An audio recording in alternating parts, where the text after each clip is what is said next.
ಇವತ್ತು ಅಮ್ಮ ಮನೆ ಕ್ಲೀನ್ ಮಾಡ್ತಿರುವಾಗ ನಂಗೊಂದು ಸರ್ಪ್ರೈಸ್ ಸಿಕ್ತು.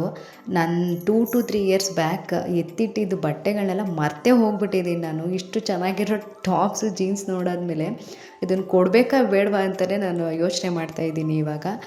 ಇದು ಬಂದು ತೇಯೋ ಸುಣ್ಣದ ಕಲ್ಲು. ಇದು ಏನಕ್ಕೆ ಯೂಸ್ ಮಾಡ್ತಾರೆ, ಬಾಣ್ತಿ ಮನೇಲಿ ಏನಕ್ಕೆ ಇಟ್ಕೊತಾರೆ ಅಂತೇಳಿ ಹೇಳ್ತೀನಿ. ಸೊ ಪೂರ್ತಿ ಲಾಗ್ ನೋಡಿ ಅಂತೇಳಿ ಎಲ್ಲರಿಗೂ welcome back to Purnima Jagadish ಲಾಗ್ಸ್ಗೆ, ಹಾಗೆ ನನ್ನ ಈವ್ನಿಂಗ್ ಲಾಗ್ಗೆ ಎಲ್ಲರಿಗೂ ವೆಲ್ಕಮ್ ತಿಳಿಸ್ತಾ ಇದ್ದೀನಿ. Welcome to my channel. ಇವತ್ತು ಅಮ್ಮ ಮನೇಲಿ ನಾನ್ ವೆಜ್ ಮಾಡಿದರು. ಸೊ ಹಾಗಾಗಿ ಊಟಕ್ಕೆ ಕರೆದಿದ್ರು. ನಾನು ಮಾರ್ನಿಂಗ್ಗೆ ತಿನ್ಕೊಂಡು ಬಂದಿದ್ನಲ್ಲ ಅಂತೇಳಿ ಮತ್ತೆ ಹೋಗಲಿಲ್ಲ. ಇಲ್ಲ ಈವ್ನಿಂಗು ಬಾ ಇಲ್ಲೇ ಊಟ ಮಾಡ್ಕೊಂಡು ಹೋಗಿದ್ರಂತೆ, ನೀನು ಪಾಪು ಇಬ್ಬರೇ ಅಲ್ವಾ ಅಂತೇಳಿ ಕರೆದ್ರು. ಸರಿ ಅಂತೇಳಿ ಬಂದ್ವಿ. ಮನೆ ಕ್ಲೀನ್ ಮಾಡಬೇಕು ಅನ್ನೋ ಇಂಟೆನ್ಷನ್ ಏನೂ ಇರಲಿಲ್ಲ. ಸೊ ನಾನು ಆಫೀಸ್ಗೆ ಹೋಗಬೇಕಾದ್ರೆ ಜೀನ್ಸು ಡ್ರೆಸ್ಸಸ್ ಎಲ್ಲ ಹಾಕ್ಕೊಂಡು ಹೋಗ್ತಿದ್ದೆ. ಆಫ್ಟರ್ ಪ್ರೆಗ್ನೆನ್ಸಿಗೆ ಎಲ್ಲ ಎತ್ತಿಟ್ಬಿಟ್ಟಿದ್ದೆ. ಸೊ ಮನೇಲಿ ಪಾಪು ಬಟ್ಟೆ ಇನ್ನು ಬೇರೆ ಬಟ್ಟೆ ಇಡೋಕ್ಕೆ ಜಾಗ ಬೇಕು ಅಂತೇಳಿ. ಅಮ್ಮ ಇಷ್ಟು ಚೆನ್ನಾಗಿರೋ ಬಟ್ಟೆ ಎಲ್ಲ ಇದೆ, ಏನು ಮಾಡ್ತೀಯ ನೋಡು, ಆಶ್ರಮಕ್ಕೆ ಕೊಟ್ಬಿಡ್ತೀಯ, ಇಲ್ಲ ವಾಪಸ್ ಹಾಕ್ಕೊತೀಯ, ಇವಾಗ ಹಾಲೆಲ್ಲ ಬಿಡಿಸಿದ್ಯಾ, ಬಟ್ಟೆ ಎತ್ತಿಟ್ಟಿದ್ದೀನಿ ಬಾ ಅಂತೇಳಿ ಕರಿತಾನೆ ಇದ್ರು. ಟೋಟಲ್ 2 ಬಕೆಟ್ ಬಟ್ಟೆ ಎತ್ತಿಟ್ಟಿದ್ರು. ಅಂದರೆ ನಮ್ಮದು ಸ್ವಲ್ಪ ಬೀರುಲಿ ಜಾಗ ಇರಲಿಲ್ಲ. ಸೊ ಹಾಗಾಗಿ ಬಕೆಟಲ್ಲಿ ಹಾಕಿ ಇಟ್ಕೊಂಡಿದ್ವಿ. ನನಗೆ ಕನ್ಫ್ಯೂಸ್ ಆಗೋಯ್ತು, ಹಾಗೆ ಈ ಮಗು ನೋಡ್ಕೊಳ್ಳೋದು, ಮನೆ ನೋಡ್ಕೊಳ್ಳೋ ಇದರಲ್ಲಿ ಇಷ್ಟು ಚೆನ್ನಾಗಿರೋ ಬಟ್ಟೆಗಳನ್ನ ಮರ್ತೇ ಬಿಟ್ಟಿದ್ದೀನ ಅಂತ ಅನ್ನಿಸ್ತು. ಸೊ ಆಫ್ಟರ್ ಫೀಡಿಂಗ್ ಬಿಡಿಸಾದ್ಮೇಲೆ ಬಟ್ಟೆ ಇಲ್ಲ ಅಂತಿದ್ದೆ. ಅದಕ್ಕೆ ಬೈದರು, ಬಂದು ಮನೇಲಿ ನೋಡಮ್ಮ ತಾಯಿ ಬಟ್ಟೆ ಎಲ್ಲ ಅಲ್ಲೇ ಬಿಟ್ಟಿದ್ಯಾ ಅಂತೇಳಿ. ಸೊ ನನಗಂತೂ ನೋಡಿ ತುಂಬ ಖುಷಿ ಆಯಿತು. ಏನಿಲ್ಲ ಅಂದರೂ 10 to 12 ಜೀನ್ಸ್ ಇತ್ತು. ಹೈವೇಸ್ ಇರ್ಬೋದು, ಆ್ಯಂಕಲ್ ಲೆಂತ್ ಇರ್ಬೋದು, ಟೈಟ್ ಫಿಟ್ಟಿಂಗ್ ಇರ್ಬೋದು, ಇಂಥ ಜೀನ್ಸ್ ಇಂಥ ಕಲ್ಲರ್ ಇಲ್ಲ ಅನ್ನೋಂಗಿಲ್ಲ. ಸೊ ಎಲ್ಲ ಜೀನ್ಸು ಯೂಸ್ ಮಾಡ್ತಿದ್ದೆ.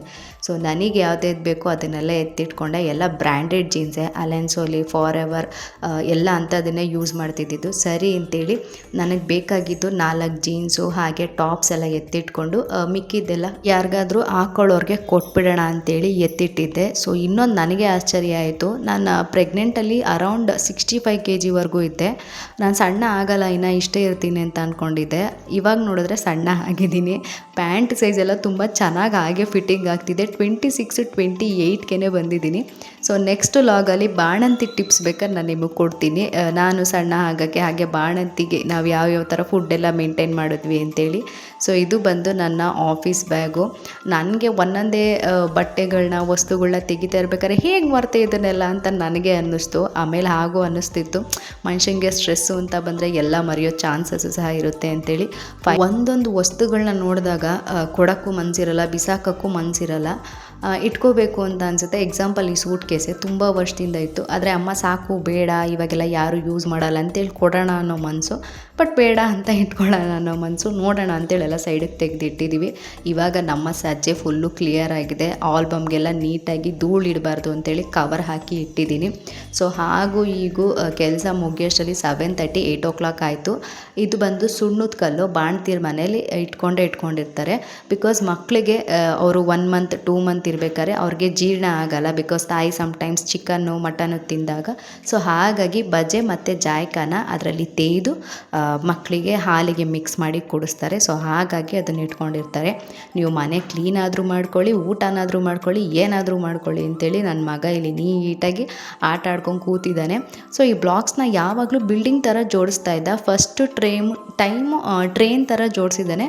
ಸೊ ನನಗೆ ನೋಡಿ ಏನಪ್ಪ ಇಷ್ಟೊಂದು ಆ್ಯಕ್ಟಿವ್ ಇರ್ತಾರೆ, ಇಷ್ಟೊಂದು ಇದಿರುತ್ತಾ ಮಕ್ಕಳಲ್ಲಿ ಅಂತ ನನಗೆ ಅನ್ನಿಸ್ತು. ಸೊ ನೋಡಿ ಖುಷಿ ಆಯಿತು.